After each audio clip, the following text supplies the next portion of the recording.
Kisah seorang pemuda yang membangkitkan kekuatan rank E. Ia dianggap sampah tetapi ia mendapatkan kekuatan sistem. Cerita ini kini sudah memasuki chapter ke-19 sampai 20. Video ini merupakan kelanjutan dari cerita sebelumnya.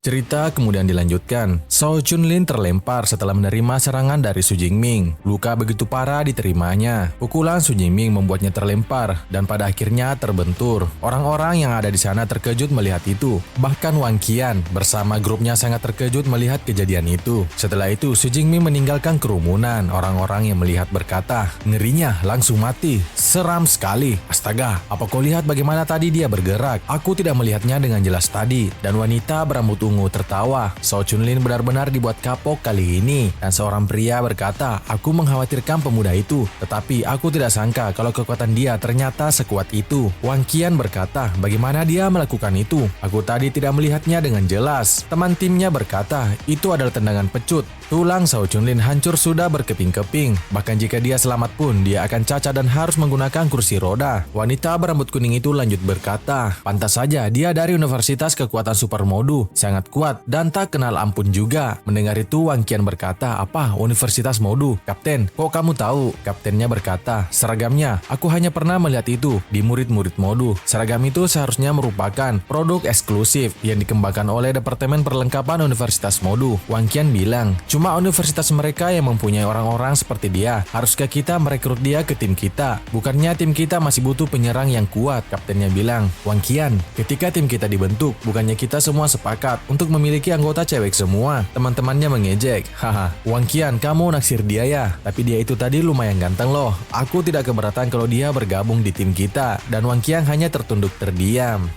Cerita kemudian berpindah di lokasi Su Jingming. Su Jingming hendak menggesek kartu identitasnya. Pemberitahuan muncul, identitas petualang terverifikasi. Akses menuju wilderness diizinkan. Setelah itu Su Jingming memasuki area Yuan Shui Wildlands. Di dalam area itu terpancar banyak aura dari Master Beast dan terdengar beberapa raungan dari monster. Su Jingming melihat beberapa monster yang terbang. Ia berkata, "Tempat itu menandakan ini wilayah miliknya, setidaknya monster level 4. Tapi hari ini targetku bukan kamu.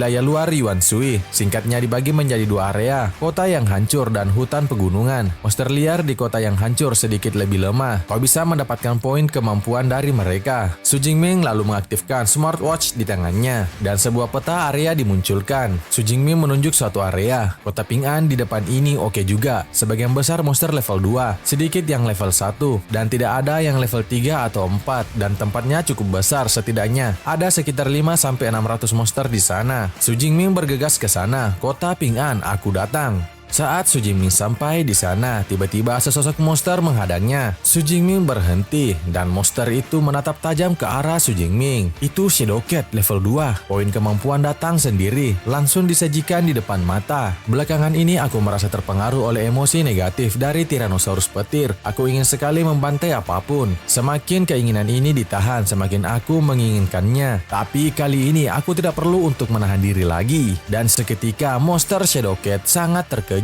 dan merinding. Singkat cerita, 1 bulan kemudian, di daerah kota Ping An terlihat sebuah tim berjalan di sana. Mereka berkata, "Kapten, apa yang terjadi dengan kota Ping An sekarang? Kita sudah berkeliling dari tadi, kenapa kita belum bertemu dengan monster satu pun?" Ketuanya bilang, "Kau tanya aku, kau pikir aku tahu, hah?" Anggotanya lalu bilang, "Harusnya ada sekitar 5-600 monster di kota Ping An. Dengan populasi monster sebanyak itu, bahkan jika mereka berpindah tempat itu tidak akan sampai sekosong ini." Dan tiba-tiba sesosok monster muncul. Dan mereka semua sangat terkejut. Tak lama kemudian wajah mereka berubah semeringan karena akhirnya bertemu dengan sesosok monster. Mereka bilang, "Itu Armored Blade Tiger. Akhirnya kita ketemu monster juga. Ayo sama-sama kita bunuh," ucap pemimpinnya. Akan tetapi tiba-tiba sebuah serangan petir muncul. Serangan itu meledakkan area sekitar. Bahkan monster Armored Blade Tiger pun hancur di sana. Serangan itu sangat dahsyat, membuat mereka sangat terkejut. "Apa-apaan tadi itu? Senjata laser terbaru?" Pemimpinnya bilang, "Bukan. Itu sepertinya gaya bertarung dengan kekuatan petir. Ayo, area kota Ping An ini sudah pasti dikuasai sama orang yang kuat. Serangan tadi itu mungkin sebuah peringatan buat kita. Pantas saja kita tidak menemukan monster di sini. Mereka pasti sudah dibasmi sama orang kuat tadi dan mereka semua berlari, meninggalkan area itu karena ketakutan." Pemimpinnya berkata, "Berhenti berbicara, cepatlah lari. Jika kita lambat dan buat orang itu marah, itu akan menjadi masalah bagi kita." Lalu di atas gedung terlihat Su Jingming. Sistem muncul, membunuh satu Armored Blade Tiger level 2, memperoleh 19 poin kemampuan. Su Jiming lalu bilang, tombak petir pada tingkat keahlian lanjutan memiliki jangkauan serangan langsung melebihi 1000 meter. Mantap, tidak buruk juga. Dalam waktu 1 bulan, sudah lebih dari 8000 poin kemampuan. Dari level 1 tingkat bawah sampai ke level 2 tingkat atas, standar Immortal Body sudah tembus ke tahap ketiga. Dan beberapa skill bertarung peringkat A sudah mencapai level menengah. Selain aku, siapa lagi yang bisa melakukannya? Kita sudah selesai di sini beres-beres, terus balik ke pusat logistik buat isi ulang besok. Lalu kita lanjutkan jelajahi Wildlands lebih dalam lagi. Singkat cerita, Su Jingming sudah keluar dari zona wilderness. Ia kembali ke pangkalan logistik Yuan Shui. Di dalam perjalanan saat balik, orang-orang melihatnya sangat terkejut karena membawa sebuah ransel yang sangat besar. Itu kenapa? Kenapa ransel itu tiba-tiba punya kaki? Yang lainnya bilang, masa ia bawa semua monster yang telah dikalahkannya? Itu konyol sekali bukan? Di dalam hati Su Jingming bilang, untung saja aku beli ransel yang sudah dikuatkan. Jika tidak, bebannya lebih dari 400 kilo. Yang isinya material dari monster-monster ini tidak akan muat. Dan kini, Su Jingming telah tiba di depan meja resepsionis di pusat logistik. Resepsionis berkata, "Tuan, material apa yang ingin Anda jual? Anda bisa taruh bendanya di timbangan di sebelah sini." Su Jingming kemudian menurunkan ranselnya lalu membukanya. Ia bilang, "Material dari monster liar level 2 sekitar 400 lebih. Kita lihat bisa dijual berapa ini?" Resepsionis yang melihatnya sangat terkejut. "Wow, ini terlalu banyak. Ada Tiger's New, Armored Blade, Rainer Horn, semuanya lengkap. Tuan, mohon tunggu sebentar. Jumlah material Anda terlalu besar, saya harus panggil orang lagi untuk membantu hitung semua ini." Dan tak lama kemudian seseorang datang. Ia menyapa Su Jingming, "Halo, saya adalah manajer yang bertanggung jawab di sini. Nama saya Shaoyi." Mereka pun berkenalan. Su Jingming memperkenalkan diri, "Aku Su Jingming." Manajer Shaoyi bilang, "Tuan Su, Anda benar-benar berbakat untuk orang seusia Anda. Bisa berburu banyak monster begini di umur yang masih sangat muda. Saya benar-benar takjub. Saya akan atur orang untuk menyimpan materialnya. Tuan, maukah Anda mengobrol dengan saya sejenak?" Dan para resepsionis saling bantu menghitung material yang dibawa oleh Su Jingming. Berpindah di dalam kantor, di ruangan manajer Shaoyi. Manajer Shaoyi memberikan sebuah kartu kepada Su Jingming. "Ini adalah kartu membership platinum dari kami. Dengan ini, setiap pembelian akan mendapatkan diskon 5%. Silakan diterima Tuan Su." Di dalam hati ia lanjut bilang, pengguna kemampuan peringkat 2 atas muda ini, pusat logistik harus memperlakukan dia dengan baik. Dan setelah menerima kartunya, Su Jingming berterima kasih kepada manajer Shao. Tak lama kemudian, seorang resepsionis datang. "Pak manajer, materialnya sudah selesai dihitung. 89 barang tingkat tinggi, 107 barang tingkat tengah, 221 peringkat rendah dari monster level 2. Pak manajer sangat terkejut. Ia berkata dalam hati, "Astaga, apa dia menghabisi seluruh sarang monster?" Ia lanjut berkata kepada Su Jingming, "Total harga semua material monster ini yaitu sekitar 24 juta lebih. Bagaimana kalau dibulatkan jadi 25 juta saja?" Su Jingming bilang, "Jika Anda juga mau, maka terima kasih manajer Zhao." Su Jingming mendapatkan notif di handphonenya. Uang masuk ke dalam rekening sebesar 25 juta. Saldo saat ini 29 juta lebih. Su Jingming berkata dalam hati, 29 juta. Ini namanya jadi kaya dalam satu malam. Manajer Zhao, sampai jumpa lagi. Manajer Zhao memberikan sebuah kartu. "Ini kartu nama saya. Jika Anda ada waktu, saya akan mengundang Anda untuk meminum teh." Setelah menerima kartu namanya, Su Jingming hendak pergi. Di dalam hati manajer Zhao bilang, pemuda ini punya masa depan yang cerah. Dan setelah itu, sebuah dering telepon terdengar di dalam sakunya. Ia mengangkatnya. "Shao Chunlin, kenapa kau telepon aku?" "Manajer, aku tadi lihat orang yang menyerangku masuk ke dalam pusat logistik. Kau harus membalaskan dendamku." "Oh, si bocah peringkat 1 yang kau ceritakan itu. Kau mau melakukan apa buat balas dendam?" "Biarkan squad Tiger Shark yang mengurusnya. Aku mau dia menderita." Manajer Zhao bilang, "Baiklah, akan kupinjamkan squad Tiger Shark untukmu. Tapi mulai sekarang kita tidak ada lagi hubungan." Shao Chunlin bilang, "Tidak usah khawatir, setelah selesai aku akan pergi dari kota ini." "Kenapa perasaanku tidak enak ya? Apakah aku cuma berpikir terlalu banyak?" Squad Tiger Shark itu, pengguna kemampuan elit peringkat 2, menghadapi bocah peringkat 1 atas seharusnya mudah kan? Dan di luar, tiba-tiba Su Jingming bersin-bersin. Ia berkata, "Hidungku tiba-tiba gatal. Ada orang yang ngomongin aku ya?" Ternyata Shao Chunlin berharap kepada manajer Zhao untuk membalaskan dendamnya, akan tetapi manajer Shaoyi tidak mengetahui bahwa orang itu adalah Su Jingming. Setelah itu manajer Zhao menghubungi seseorang. Di dalam telepon ia berkata, "Manajer Wang, aku baru saja bertemu pengguna kemampuan yang menjanjikan bernama Su Jingming. Barang yang dia bawa sendiri melebihi apa yang sebisanya dibawa oleh beberapa skuad gabungan."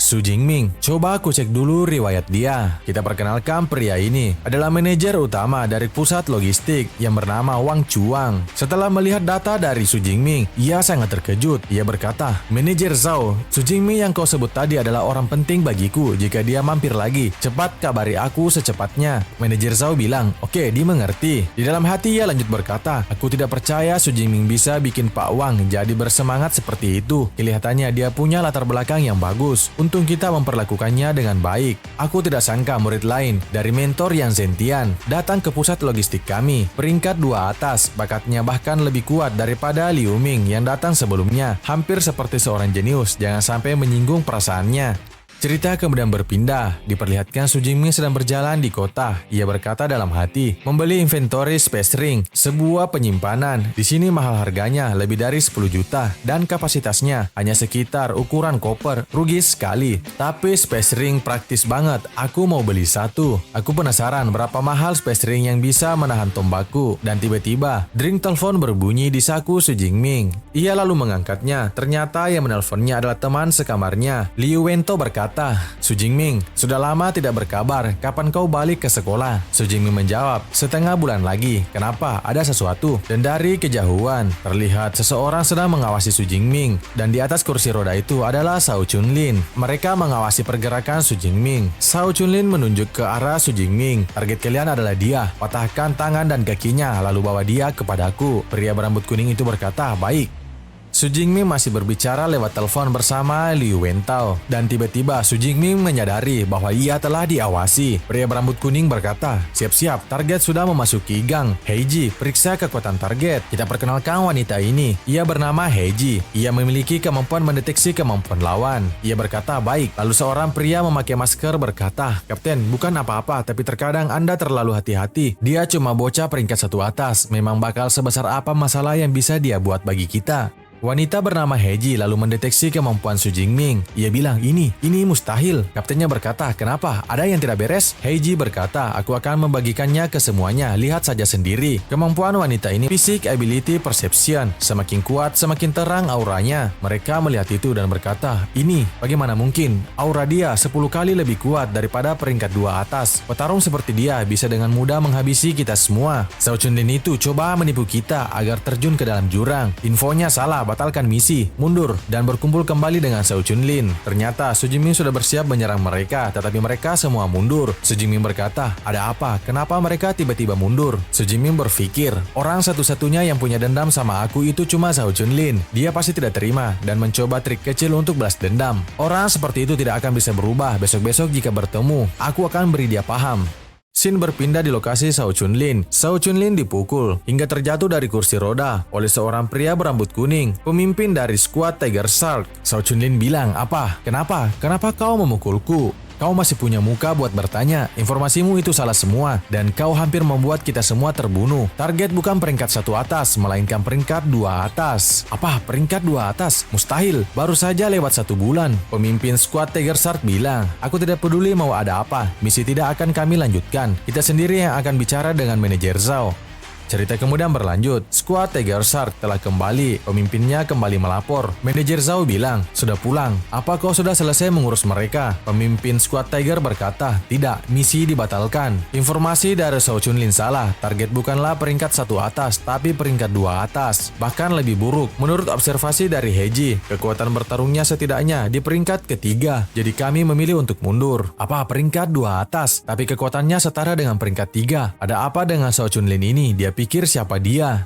Lalu manajer Shao Yi tersadar, peringkat 2 atas. Tunggu, Shao Chunlin bilang tadi siapa nama targetnya? Shao Chunlin tidak sebut siapa namanya, tapi ciri-cirinya jelas. Tingginya sekitar 190 cm, badan tegap, dan kemana-mana membawa tombak. Astaga, jangan-jangan dia itu orangnya.